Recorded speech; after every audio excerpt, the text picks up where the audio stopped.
Let's travel back to 18th century London, an era of reason, industry, and Burgundian revolution. But amidst that time was a man who thought differently. William Blake, a painter, a poet, a prophet, someone whose genius was simply just too big for that time. Born in 1757 into a modest London family, Blake's journey began with visions. He claimed to see angels among the haystacks, God's head in the window. Initially skeptical, his parents, although, pushed him into art school, taking him out of regular school at 14, and he joined a crucial apprenticeship under James Bassire. This would be his formal training. He spent hours sketching Gothic monuments of London and grew to love the spiritual and sublime. Influenced by masters like Michelangelo, he became an engraver, and this technique he would use through his entire life, a trade that would lead him eventually through his greatest artistic breakthrough.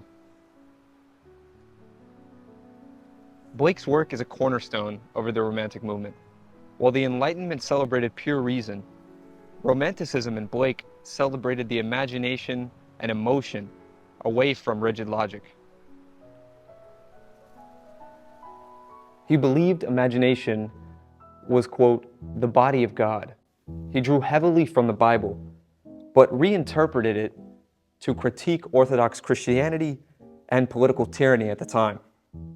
He was also profoundly influenced by the revolutionary fever that the American and French revolutionists had, and the epic scale of poets like John Milton. His most defining technical contribution was illuminated printing. It allowed him to fuse his poetry and artwork onto a single copper plate. He became his own printer, publisher, and binder, a revolutionary act for an artist of his time. This technique wasn't just practical, it was essential to his message, making the visual and verbal inseparable. Blake's poetry often uses deceptively simple hum-like structures to deliver on profound ideas. He is the master of juxtaposition and contraries. And one of his most famous works, Songs of Innocence and of Experience, is entirely built off of this idea.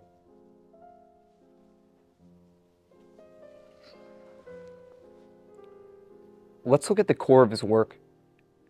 The contrasting states of innocence and experience. The lamb, from the first section, is a simple technique, but it's a masterpiece.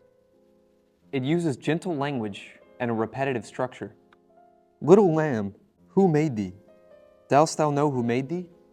The lamb is a symbol of purity, meekness, and Christ. It shows a world of unquestioning faith and harmony. Now contrast that with the Tyger. It employs the same tight rhythmic structure, but the feeling is completely transformed. Blake uses powerful verbs and rhetoric, stating, "Tyger, Tyger, burning bright, in the forest of the night, what immortal hand or eye dare frame thy fearful symmetry?"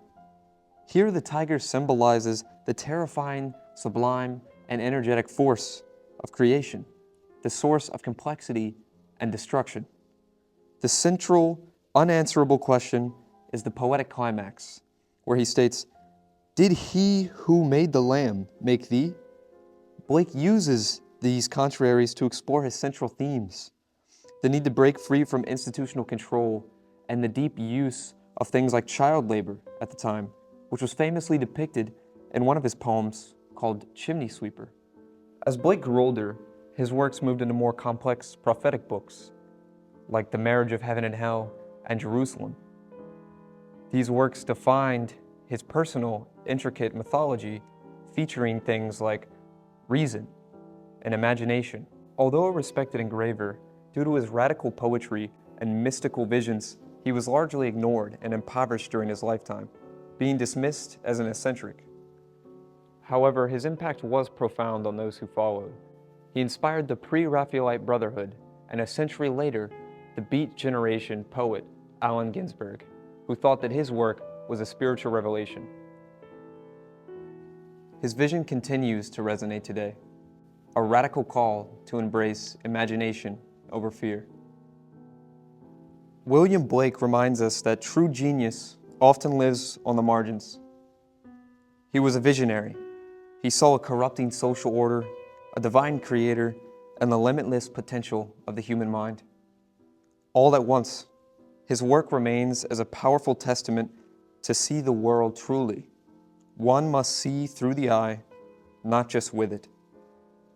So whether you're into poetry, or you're into history, or you're into art, there's a message to take away from William Blake, and that's to believe in your own imagination, do what you want to do, and continue your work, rather from the people around you that disagree.